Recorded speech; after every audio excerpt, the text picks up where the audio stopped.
राधा कृष्ण चरण कमलेभ्यो नमः।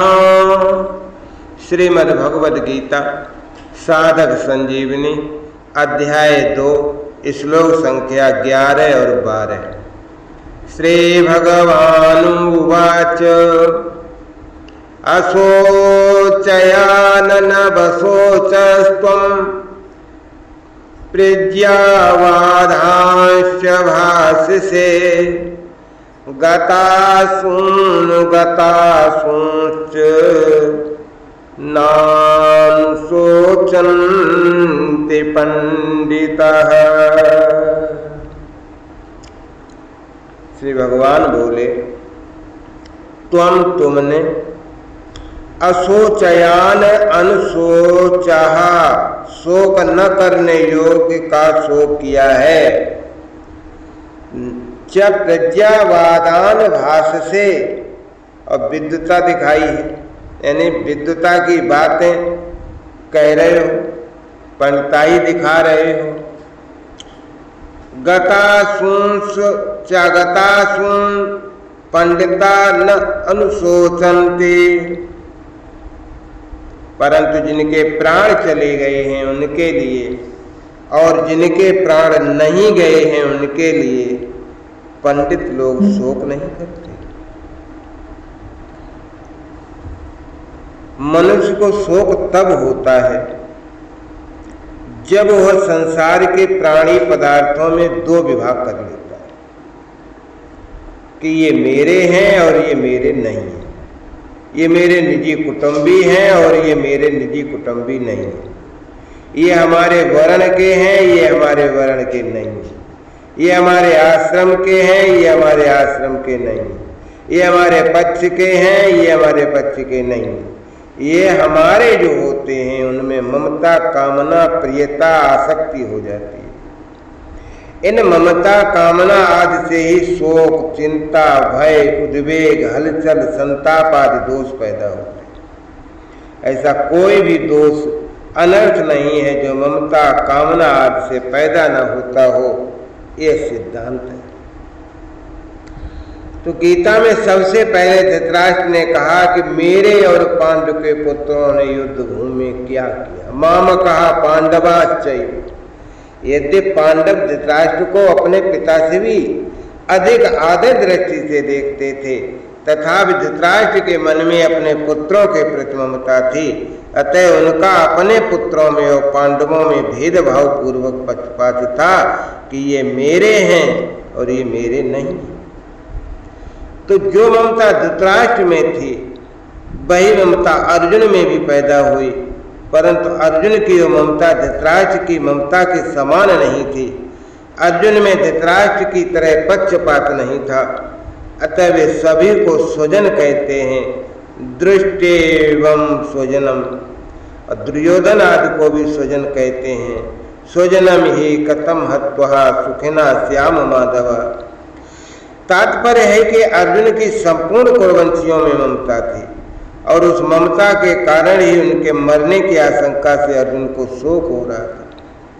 इस शोक को मिटाने के लिए भगवान ने अर्जुन को गीता का उपदेश दिया है, जो इस 11वें श्लोक से आरंभ होता है। इसके अंत में भगवान इसी शोक को अनुचित बताते हुए कहेंगे, तू केवल मेरा ही आश्रय ले और शोक मत कर मां शुचः। कारण के संसार का आश्रय लेने से ही शोक होता है। अनन्य भाव से मेरा आश्रय लेने से तेरा शोक, चिंता आदि सब मिट जाएंगे। अशोचयाननवशोचस्त्वम्। संसार में दो चीजें हैं, एक सत और एक असत, एक शरीरी और एक शरीर। इन दोनों में शरीरी तो अविनाशी है, आत्मा अविनाशी है, और शरीर है विनाशी। ये दोनों ही अशोच्य हैं। अविनाशी का कभी नाश नहीं होता, इसलिए उसके लिए शोक करना बनता नहीं है। और विनाशी का विनाश होता ही, वो एक क्षण भी रुकता नहीं, स्थायी रूप से रहता है, इसलिए उसके लिए भी शोक करना नहीं बनता। तो तात्पर्य हुआ कि शोक करना न तो शरीरी को लेकर बन सकता है और न शरीरों को लेकर ही बन सकता है। शोक होने में तो केवल अविवेक अर्थात मूर्खता ही कारण है। मनुष्य के सामने जन्मना, मरना, लाभ हानि आदि के रूप में जो कुछ परिस्थिति आती है वो प्रारब्ध का अर्थात अपने किए हुए कर्मों का ही फल है। उस अनुकूल प्रतिकूल परिस्थिति को लेकर शोक करना, सुखी दुखी होना केवल मूर्खता ही। कारण की परिस्थिति चाहे अनुकूल आए चाहे प्रतिकूल आए, उसका आरंभ और अंत होता है। वो परिस्थिति पहले भी नहीं थी, अंत में भी नहीं रहेगी। जो परिस्थिति आदि में है और अंत में, आदि में और अंत में नहीं होती, वह बीच में एक क्षण भी स्थायी नहीं होती। अगर स्थायी होती तो मिटती कैसे, और मिटती है तो स्थायी कैसे। ऐसी प्रतिक्षण मिटने वाली अनुकूल प्रतिकूल परिस्थिति को लेकर हर्ष शोक करना, सुखी दुखी होना केवल मूर्खता है। प्रज्ञावादांश भाष से एक तरफ तो तू पंडिताई की बातें बघार रहा है और दूसरी तरफ शोक भी कर रहा है।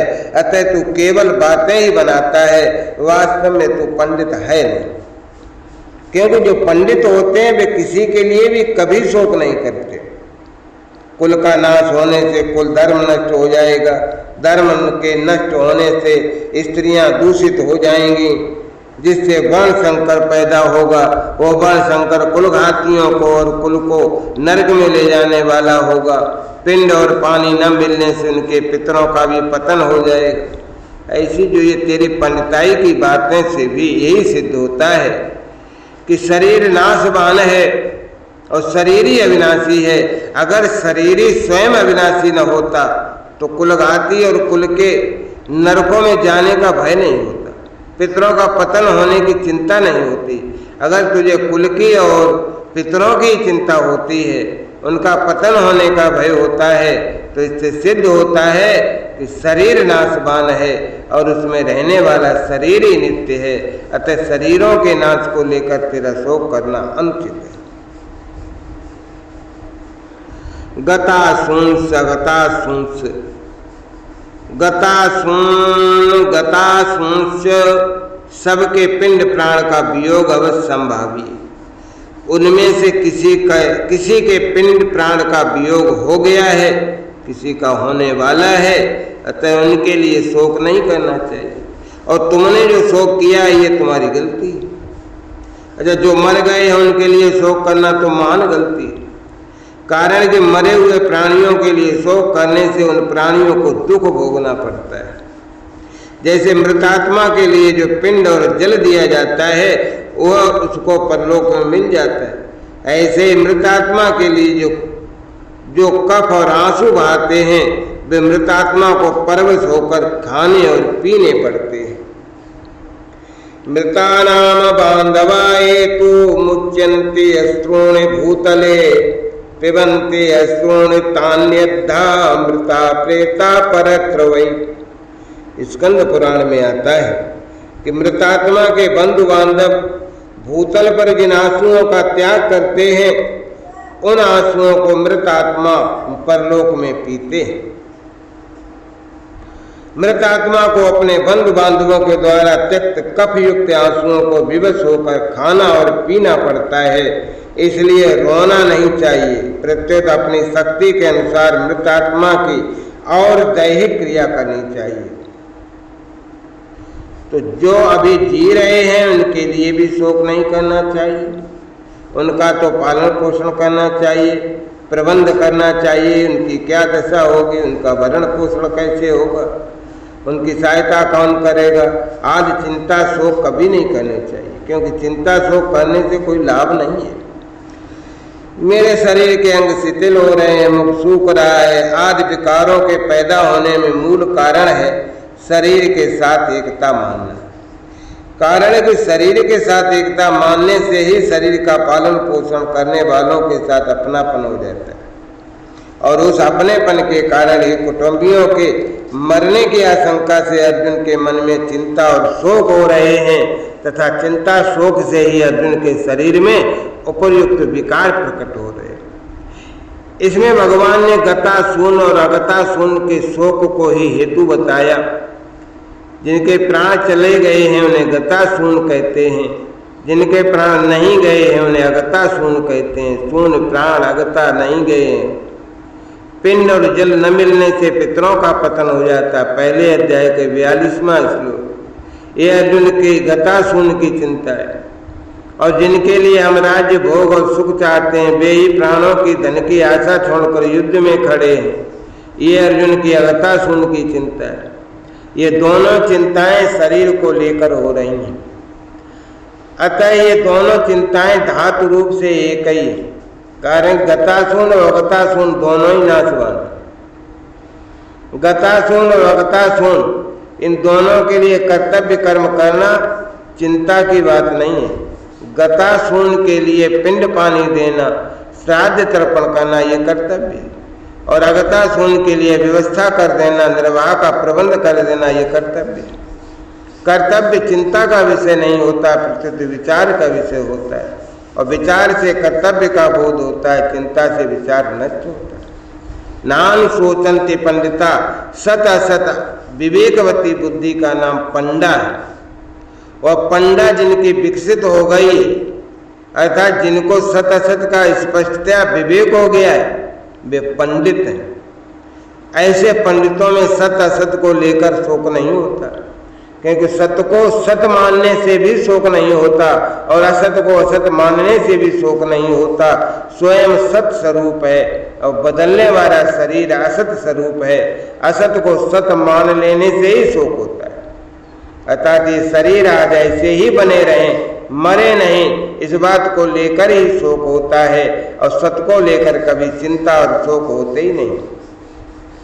एक विभाग शरीर का है और एक विभाग शरीरी का है, अर्थात आत्मा का है।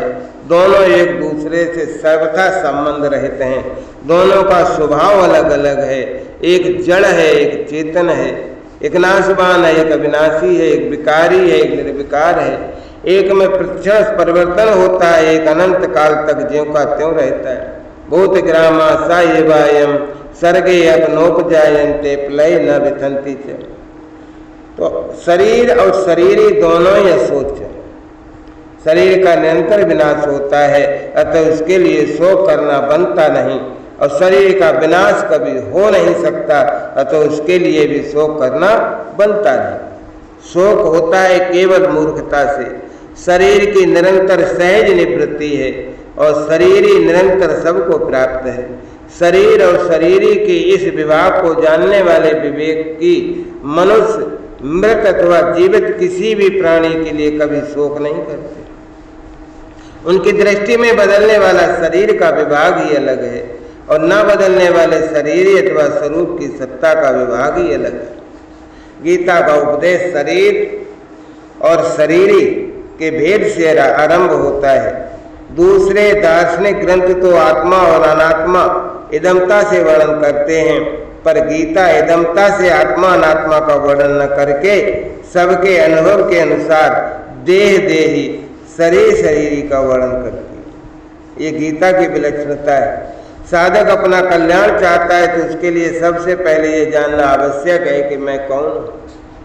अर्जुन ने भी अपने कल्याण का उपाय पूछा है। ये श्रेयास्यान निश्चितम ब्रूतन में देह और देही का भेद स्वीकार करने से ही कल्याण हो सकता है। जब तक मैं देह हूँ ये भाव रहेगा, तब तक कितना ही उपदेश सुनते रहें, सुनाते रहें, साधन भी करते रहें, कल्याण कभी नहीं होगा। जो वस्तु अपनी ना हो उसको अपना मान लेना और जो वस्तु वास्तव में अपनी हो उसको अपना न मानना कितनी बड़ी मूर्खता है और कितनी बड़ी भूल है। अपनी वस्तु वही हो सकती जो सदा हमारे साथ रहे, हम सदा उसके साथ रहें। शरीर एक क्षण भी हमारे साथ नहीं रहता, परमात्मा हमारे साथ निरंतर रहते हैं। कारण कि शरीर की सजातीयता संसार के साथ है और हमारी अर्थात शरीरी की सजातीयता परमात्मा के साथ। इसलिए शरीर को अपना मानना और परमात्मा को पराया मानना ये भाई सबसे बड़ी भूल है। इस भूल को मिटाने के लिए भगवान गीता में सबसे पहले शरीर शरीरी के भेद का वर्णन करते हैं। साधक को उद्बोधन करते हैं कि भाई जिसकी मृत्यु होती है वो तुम नहीं हो, तुम शरीर नहीं हो, तुम ज्ञाता हो, जानने वाले हो। शरीर जे है, जानने में आने वाला है। तुम सर्वदेशी हो, ये एक देशी है। नित्याः सर्वगतः येन सर्वमिदं ततं। तुम चिन्मय लोक के निवासी हो, शरीर जड़ का निवासी है। तुम मुझ परमात्मा के अंश हो, ममैव अंशो जीवलोके। शरीर प्रकृति का अंश है। मना षष्ठानि इंद्रियाणि प्रकृति स्थान कर्षति। तुम निरंतर अमरता में रहते हो, शरीर निरंतर मृत्यु में रहता है। शरीर की छत से तुम्हारी किंचन मात्र भी छत नहीं होती। अतः शरीर को लेकर तुम्हें शोक, चिंता, भय आदि नहीं होनी चाहिए। शरीरी किसी शरीर से लिप्त नहीं है, इसलिए उसको सर्वव्यापी कहा गया। सर्वगतः येन सर्वमिदं ततं। तात्पर्य हुआ कि साधक का स्वरूप सत्ता मात्र है, अतः वास्तव में वो शरीर ही नहीं है, प्रत्युत अशरीरी है। इसलिए भगवान ने उसको अव्यक्त भी कहा। अव्यक्तः अव्यक्तादीन भूतानि न सतो विद्यते ये भावः। तो जिसकी सत्ता विद्यमान नहीं है, ऐसे असत शरीर को लेकर साधक शरीर वाला कैसे हो सकता है? इसलिए साधक शरीर भी नहीं है, शरीरी भी नहीं है। परंतु इस प्रकरण में भगवान ने साधकों को समझाने की दृष्टि से उस सत्ता मात्र को, स्वरूप को शरीरी कह दिया है। शरीरी कहने का तात्पर्य ये नहीं है कि तुम शरीर नहीं हो। जिस समय हम शरीर और शरीरी का विचार करते हैं, उस समय भी शरीर और शरीरी वैसे ही हैं, और जिस समय विचार नहीं करते उस समय भी वैसे ही हैं। विचार करने से वस्तु स्थिति में तो कोई फर्क नहीं पड़ता, पर साधक का मोह मिट जाता है, उसका मनुष्य जन्म सफल हो जाता है। मनुष्य शरीर विवेक प्रदान है भाई। मैं शरीर नहीं हूँ, ये विवेक मनुष्य शरीर में ही हो सकता है। और शरीर को मैं मेरा मानना मनुष्य बुद्धि नहीं, ये तो पशुता है, पशु बुद्धि। इसीलिए श्री सुखदेव जी महाराज राजा परीक्षित से कहते हैं श्रीमद् भागवत में कि त्वं तु राजन मरस्येति पशु बुद्धिम इमाम जहि न जाता प्राग भूतोद्य देयवत्वं नानंस्यसि। हे राजन, अब तुम ये पशु बुद्धि छोड़ दो कि मैं मर जाऊंगा। जैसे शरीर पहले नहीं था, पीछे पैदा हुआ फिर मर गया, ऐसे तुम पहले नहीं थे, पीछे पैदा हुए और फिर मर जाओगे, ये बात है ही नहीं।